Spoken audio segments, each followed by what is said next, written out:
Setelah tadi tahu mengenai definisi dan tujuan pengenalan internal, ya ala Koso, sekarang coba kita lihat apa sih komponen pengenalan internal yang didesain oleh Koso tersebut.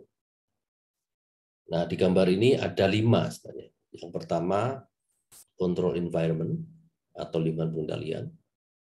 Yang kedua, risk assessment atau penilaian risiko. Yang tiga, control activities atau aktivitas pengendalian. Yang keempat, information and communication atau informasi komunikasi. Dan yang terakhir, monitoring. Seperti Anda lihat di situ, control environment itu memayungi keempat komponen yang lain. Ya, artinya apa? Dia hadir dan memberikan landasan ya, untuk pelaksanaan keempat komponen yang lain. Ini kalau kita lihat bagaimana hubungan antara kelima komponen pengenalan internal tersebut. Nanti kita akan coba lihat satu persatu. Nah, sekarang kita lihat konstruksinya dulu.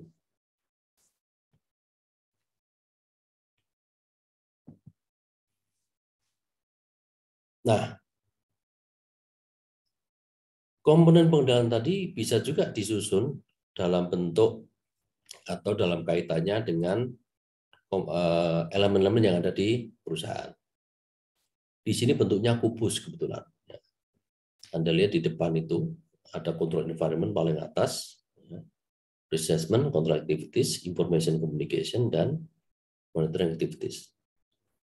Dan di atas itu, di sisi atas itu ada operation, reporting, compliance. Di sisi kanan itu lapisnya ada entity, division, operating unit, dan function. Ini artinya apa? Kalau Anda lihat, ya, kelima komponen pengendalian internal itu memiliki peran dalam tingkatan operasi, pelaporan, dan ketaatan pada hukum dan peraturan perundang-undangan. Dan ini ada di banyak level.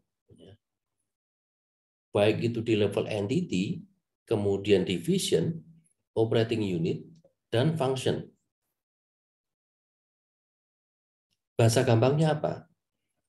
SPI itu ada di mana-mana. Dari unit organisasi paling kecil sampai company wide, artinya perusahaan secara keseluruhan.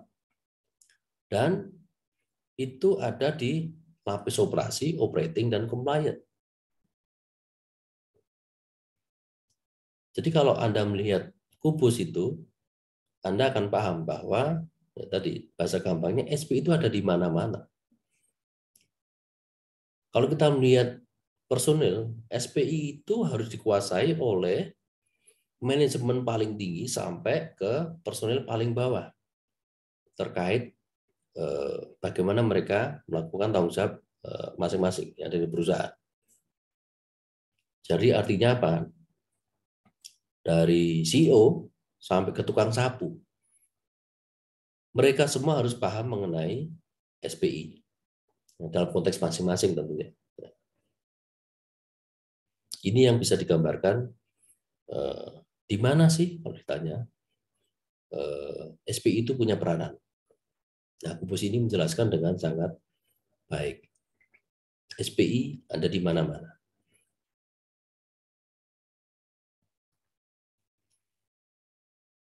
Nah, sebenarnya secara ringkas, SPI Koso yang diupdate terakhir 2013 itu sebenarnya ada 17 prinsip.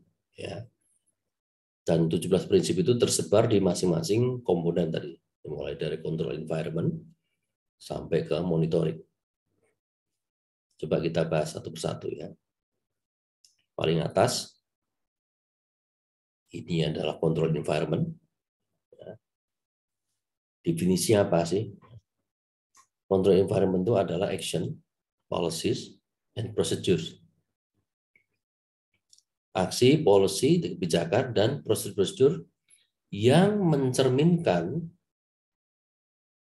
perilaku keseluruhan, ya, overall attitude dari top management directors, ya, direktur-direktur, and owners, sampai ke pemiliknya juga ya, pemilik entitas, mengenai pengendalian internal dan pentingnya pengendalian internal itu sendiri.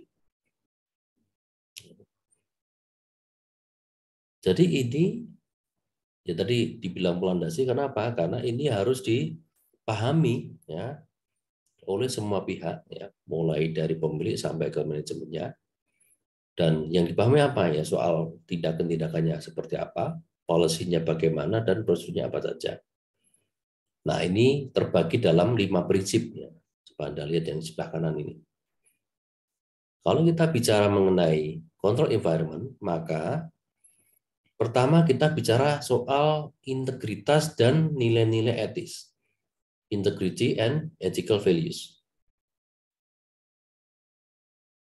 Kejujuran, integritas, prinsip-prinsip etika, ini berkaitan dengan lingkungan pengendalian.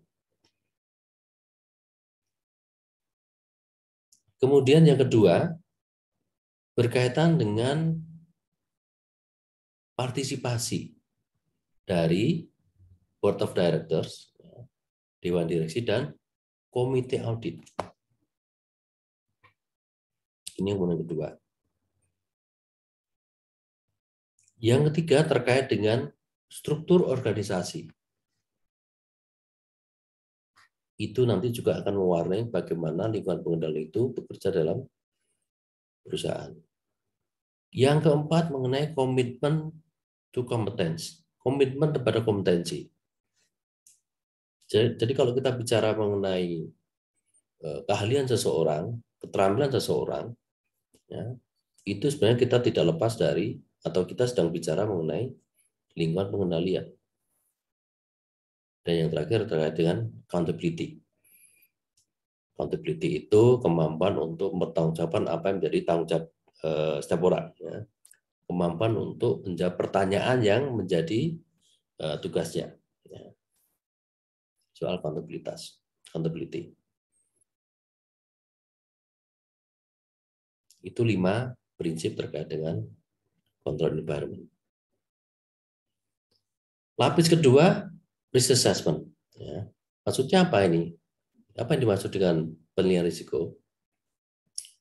Penilaian risiko adalah identifikasi dan analisis risiko yang dilakukan oleh manajemen ya, terkait risiko yang relevan dengan penyiapan laporan keuangan yang sesuai dengan kerangka pelaporan keuangan yang berlaku. Tadi dibilang seperti GAAP, IFRS, atau SAP di Indonesia, SAK, standar akuntansi keuangan. Ini adalah kemampuan manajemen untuk mengidentifikasi dan mengatasi risiko ya, terkait penyiapan laporan keuangan sesuai dengan standar. Begitu. Nah, di sini ada 4 komponen.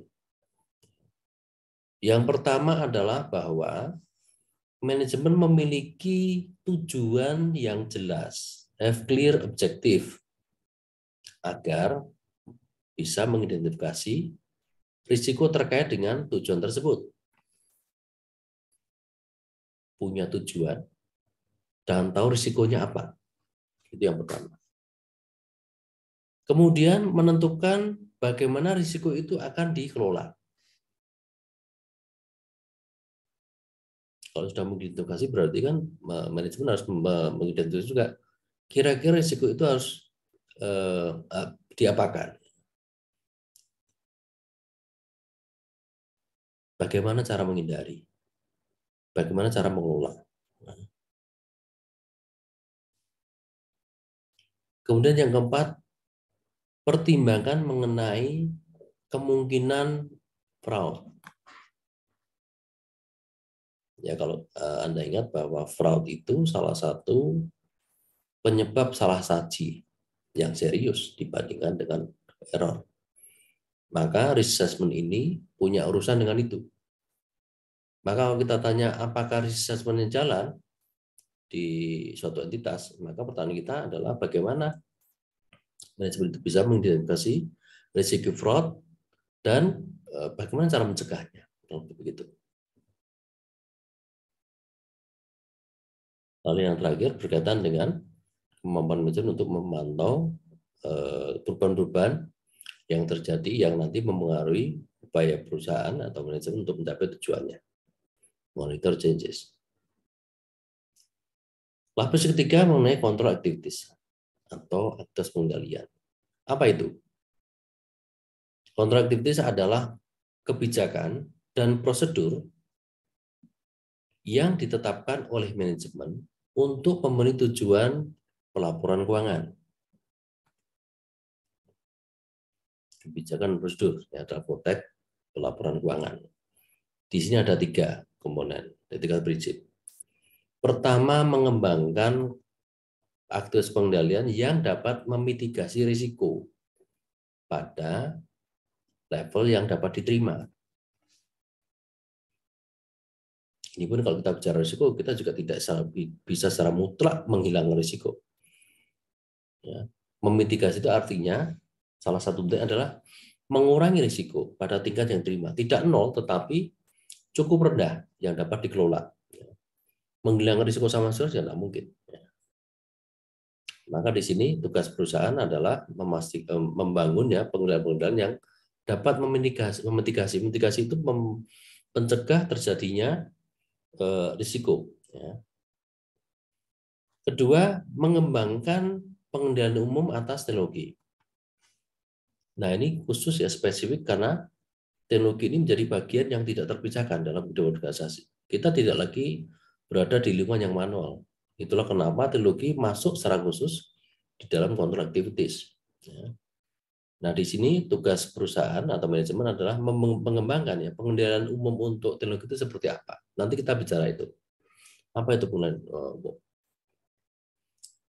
Dan yang ketiga adalah menetapkan kebijakan, prosedur, dan harapan-harapan yang tepat terkait dengan itu semua, terkait dengan aktivitas pengendalian dalam rangka untuk membuat laporan keuangan. Yang keempat, ini terkait dengan komunikasi, informasi dan komunikasi. Itu adalah metode yang digunakan untuk menginisiasi, memulai, ya, kemudian mencatat, memproses, dan melaporkan transaksi entitas dan menjaga akuntabilitas terkait dengan aset-aset yang dimiliki oleh perusahaan. Di sini prinsipnya ada 3. 1, gunakan informasi yang relevan, berkualitas untuk mendukung berfungsinya pengendalian internal.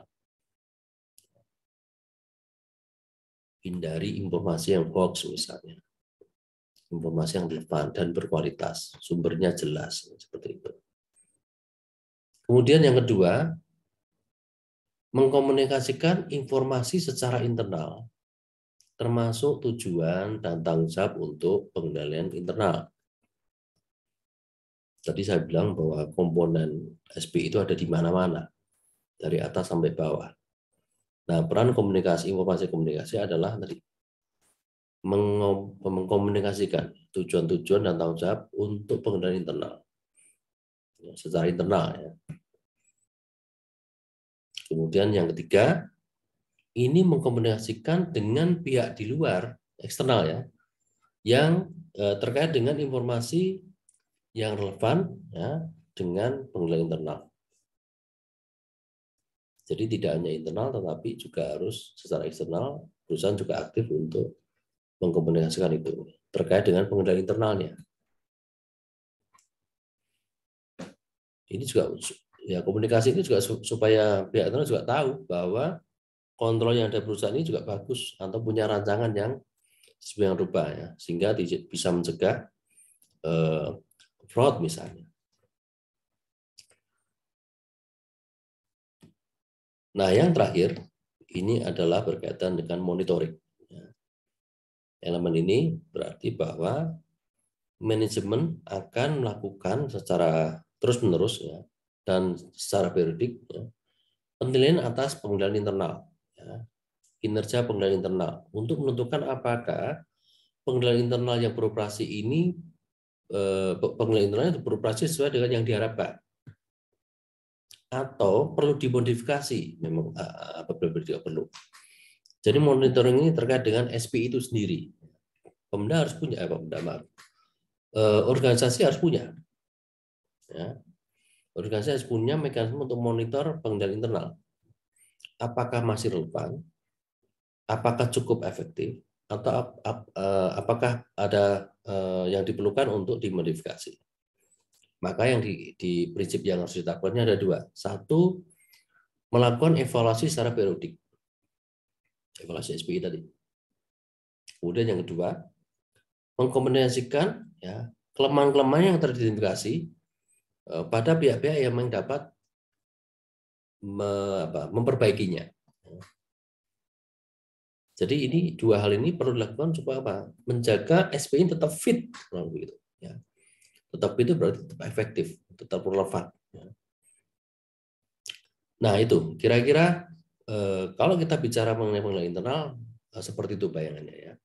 Anda bisa melihat ya bahwa 5 komponen pengendalian internal itu terbagi atas 17 prinsip. Prinsip-prinsip itu sebenarnya menjelaskan secara singkat. Intinya apa sih? 5 prinsip yang ada di control environment. 4 prinsip ada assessment. 3 prinsip terkait dengan control activities.